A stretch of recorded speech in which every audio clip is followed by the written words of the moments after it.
Sono proprio arrivato a 108 qui. Ma a me non mi pare neanche. A me non mi pare affatto di avere 108 anni. 108 anni e non sentirli.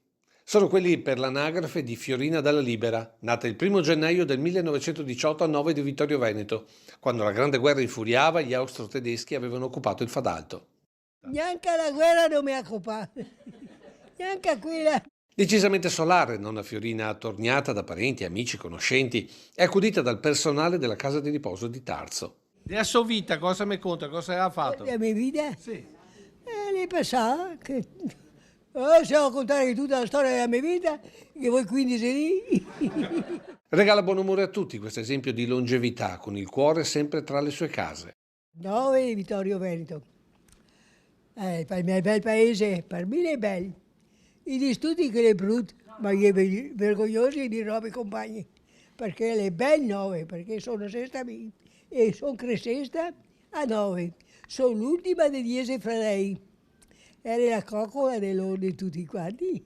Sempre rimasta ai piedi del Pizzoc, a 20 anni si è sposata con un operatore della locale centrale dell'Enel. Una vita semplice, con qualche esperienza nella Finlandia di Serravalle, ma in gran parte passata ad accudire casa e marito.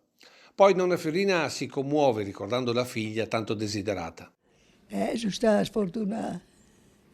Ho avuto una bambina, dopo 9 mesi che ero sposata, e la mia è morta in 6 mesi, e dopo non me ne più arriva. Ho sofferto tanto. Ma non si è persa d'animo e così ha intrapreso la strada dell'adozione e poi quella della solidarietà che l'ha portata a far del bene a chiunque avesse bisogno di un sostegno, dalla semplice visita di compagnia alle faccende domestiche.